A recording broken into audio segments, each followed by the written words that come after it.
day po mga ka-breeder. Today, 1st of August. Tumigil na po ang ulan at ito paano, makulimlim nga lang po. Pero ngayon, update ko kayo sa aking coop kung ano lang mga lagay ng ating breeders and yung mga hen natin. So, samahan niyo po ulit ako sa another vlog. Okay, let's go!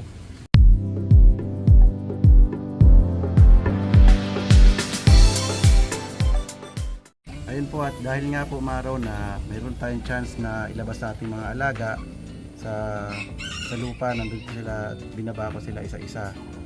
Ngayon, check natin ang kanilang mga itlogan at kulungan kung ano ng update. So ito sila, focus ko sila sa camera. So sa lupa, yung mga breeders natin at Shabu Bantams, ayan, karoon tayo ng chance sa ibaba sila at talaga naman nag-i-enjoy sila. At buti naman medyo sumikat ng araw at nagbababad talaga sila at nagpapainit sila. Ayan, tuka-tuka sila ng lupa at mga bato. Itong red forest na yellow forest natin at BBR na hen, meron na silang itlog. Ipapakita ko sa inyo. Tingnan naman po natin ang kanilang kulungan at silipin natin ang kanilang itlogan. Kung ilan na yung itlog ng ating mga breeders dito. So dito sa first cage, dito nakalagay yung yellow forest natin tsaka yung BBR na hen. So kung sisilipin nyo yung kanilang itlogan, meron na silang 5 itlog. Ayun. So ang nilagay ko dyan sa itlogan nila, papel lang yon na kulay brown o kahit anong papel naman pwede. So para ma-center yung itlog nila sa gitna at di papunta sa isang side or papunta sa other side. And yung papel mag-a-absorb siya ng moist or kahit anong moist or dumi dyan. Kaya anytime pwede ko siyang palitan pagka nadumihan siya. So ayan, lagi ko naman siyang monitor. And then dito naman sa second cage, naglagay lang din ako ng papel sa lalim. And then naglagay ako ng fake eggs kasi itong pair natin na to na dalawa, yung silver duckling tsaka yung buff din na hen, okay na, hindi pa sila ganun ka-aware or sanay mangitlog. So nilalagyan muna sila natin ng fake eggs para maging aware sila or if ever man ma-clear sila na ready sila mangitlog, makikita nila itlog na to. O kahit man kalkalin nila tong pugaran nila, hindi sila basta mapabasag. And kahit tuka-tukain nila yan kasi plastic lang talaga to itlog na to. Ayan, so lalagay ko lang siya dyan hanggang sa maging itlog na sila at maging aware na sila na ready na sila mangitlog. Ayan, dyan sila itlog sa itlogan na yan. And ganoon din naman sa pangatlong cage, ganoon din, meron din siyang dalawang fake eggs na nilagay ko para maging aware din yung pair natin na dito sila mangingitlog. Ayan. Itong fake eggs naman to na-order lang to sa online. Ayan. Kaya medyo may ipot pa nga. So kaya ayos lang naman yan kasi hindi pa naman to actual na egg. So if ever man mangitlog sila dyan, tatanggalin natin kasi masanay sila may ipot. Kasi may tendency na matukan nila yon or makahig nila at maaring mabasag yung itlog na yon. So pini-prevent natin yon, tinatanggal muna natin hanggang sa makumpleto nila itlog nila. And then maglilimlim, tatry natin ko talagang lilimliman ng hen. So ganun lang aking strategy.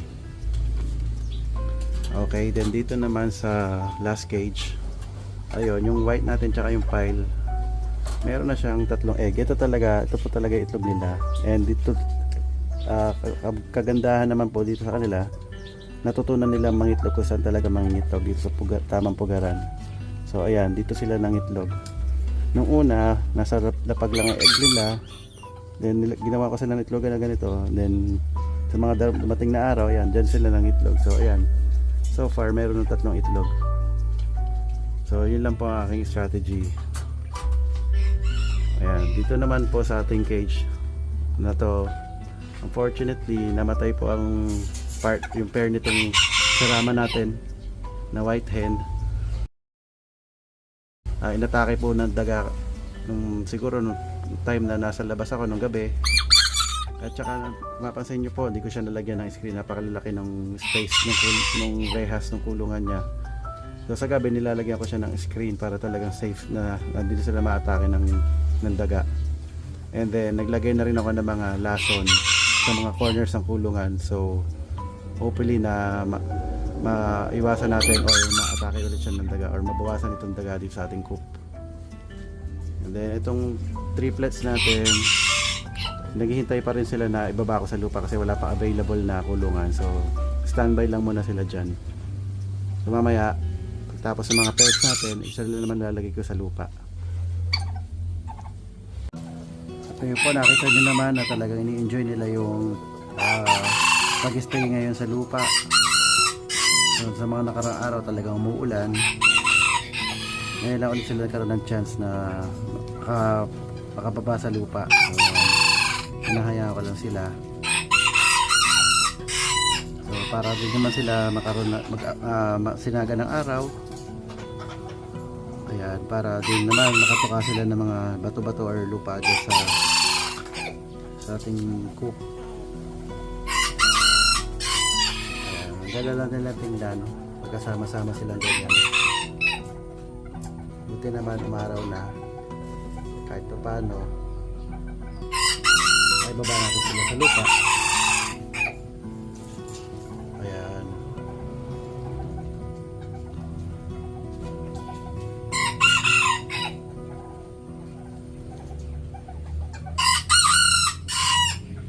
Dito naman sa cage na to, wala na rito yung ating mga sisyo na standard bantams. Nilipat natin sila doon sa mas malaking kulungan para mas mabilis sila lumaki at malaki yung galawan nila. Ayan. And then dito sa ating standard bantam na free range na kulungan, naglilimlim na yung isang hen na black nandun sa dulo. Ayan, natuyo na rin yung lupa. Then hinihintay natin na makompleto nung kung sino naman dun sa hen na yun ang nangingitlog doon sa isang nest box doon sa gilid. So ayan sila. And then yung mother nila andun na yung kanawayon throwback. Anytime soon mangingitlog na rin yan, mga ilang linggo pa siguro. At naglagay pa ako ng itlogan doon sa taas. Ayun, if ever man na mangitlog siya. At ayun, bukas siguro plan ko silang paliguan kasi sigurado madumi na yung balahibo nila. Mapapansin nyo, dikit-dikit na yung balahibo, and para matanggal din na maging shiny na rin yung balahibo nila. At the same time, since 1st of month ngayon, 1st of August, pupurgahin ko sila. Schedule talaga sila every month para purgahin at maligo. Yan na nating mini-maintain every month para sa ating mga alaga. And then dito tayo sa ating mga Chabo Bantams na pair. Yung hen na ng itlog at naglilimlim na rin yung isang hen natin. At sa palagay ko may pisa na rin ito, at tinignan ko sila kanina umaga na may narinig na ako sumisiyap. Dito sa first cage, tingnan natin kung ilan na yung pisang sisiw. So ito si Fiona. Ayan, silipin lang natin kung ilan na yung napisa ng itlog. Ayan, so ayun o. So meron na siyang 1, 2, 3, 4, 5. Wait, nasisiyo. 1, 2, 3, 4, 5, 6. 6 na kaagad o.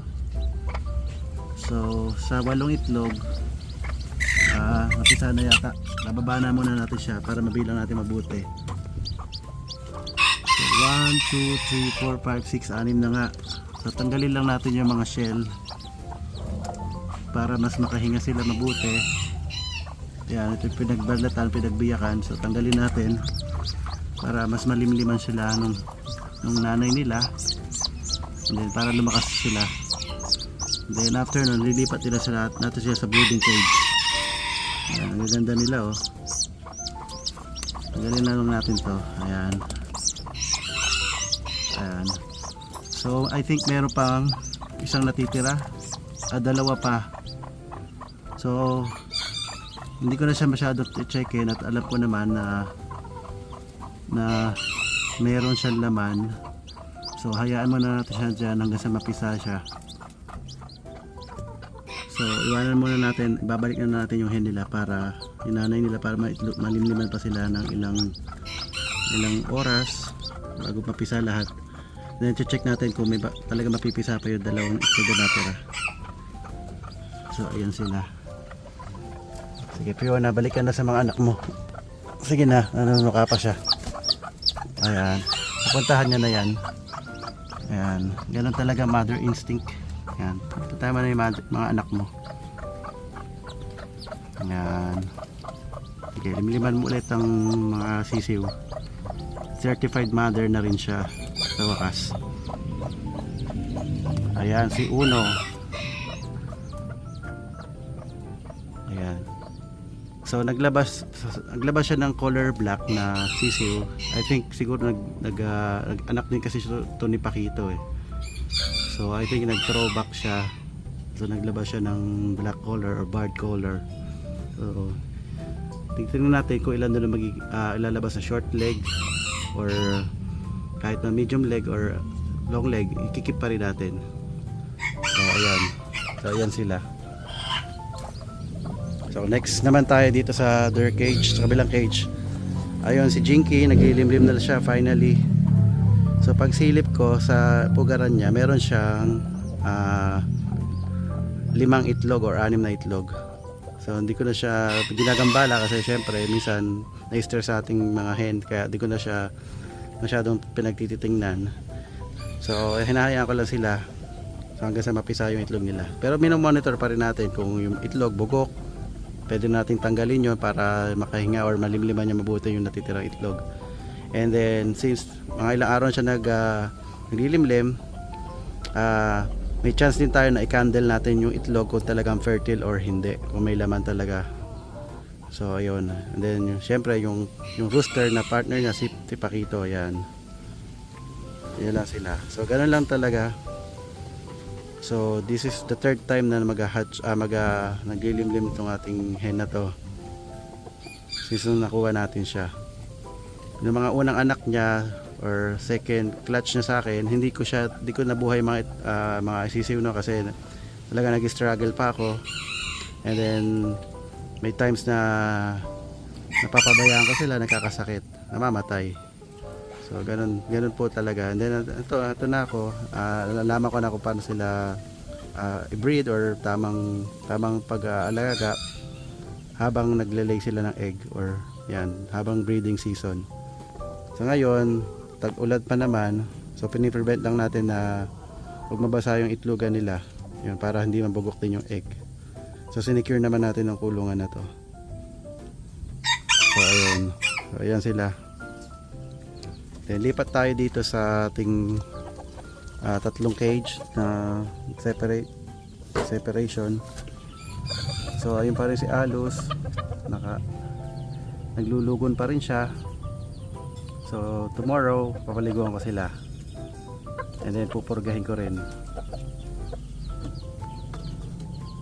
Okay, lipat tayo. Tingnan natin sa kabilang cage kung ano lagay ng pair natin dito. So ayun si Kimi. Ayun, natuklasan na rin niya kanyang itlogan. So remember, nang itlog po siya sa sahig. So naglagay po ako ng itlogan doon sa taas. Ayan si Tanda. So silipin natin kung ilan ang itlog niya. Natutunan na rin niya na dito siya mangingitlog. So isa, silipan na lang natin kung ilan itlog. So ayun, meron na siyang 4 na itlog. So again, same po, papel lang nilagay natin sa baba sa itlogan niya para mag-absorb ng moist, at kung sakaling maiputan, madali siya palitan.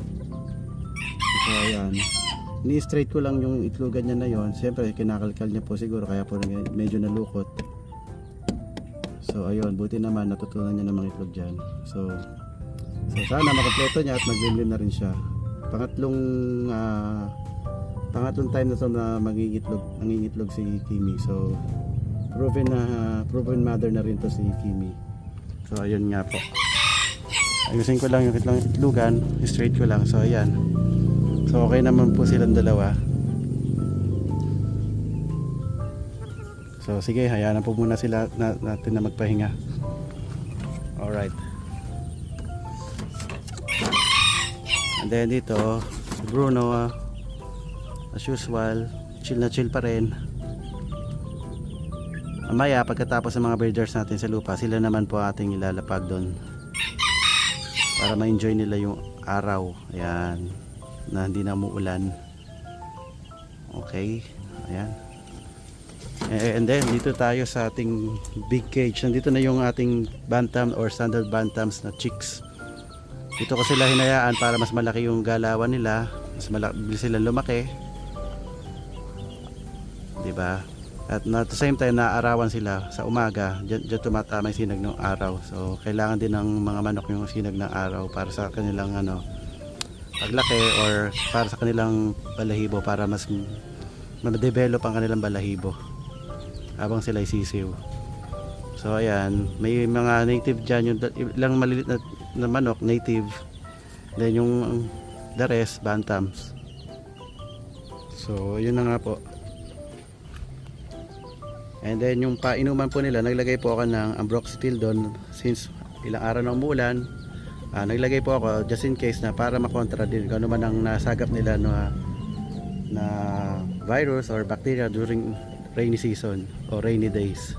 So ayan, para pangontra, maging masigla sila. Ayun lang po. Okay guys, tinanggal na natin yung mga breeders natin dito sa lupa. Sila naman yung pinalit natin, itong mga Colombian roosters natin. And dito nilagay din natin si Alus tsaka yung ating sirama na si Kulit. Sila naman yung nasa lupa. Ayan. So ganun lang ginagawa ko, every 1 hour pinagpapalit-palit ko sila para lahat naman kakaroon ng chance na makababa sa lupa. So hayaan ko lang muna sila dyan hanggang mamayang hapon, hanggang sa pakainin ko sila. Kulit talaga nitong si Kulit, itong sirama natin. Sa ngayon wala siyang kapartner, hahanapan ko siya ng kapartner. So maybe maghahanap ako sa other breeders, tatanong-tanong ako mga may available silang hen para sa ating sirama rooster. Ayan na nga, tignan natin naman itong ating mga chabu breeders. Ayan sila. At ito na nga pala si Ringo at saka si Bebe. Ayun naabutan pa natin siyang mupo. Sigurado magle-lay na siya ng egg. Ayan. O diba, talagang natutulan din nilang maglimlim or mangitlog sa tamang pugaran. At kung makikita nyo, pansin nyo naman na sakto lang sa kanila yung itlogan na ginawa natin. Sakop na sakop nila yan pag limlim sila. Sigurado nangingitlog na yan. So hindi na muna natin sila istorbohin. Ayan.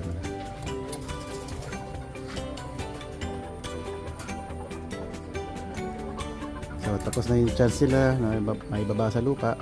Mamaya papakainin na lang natin sila.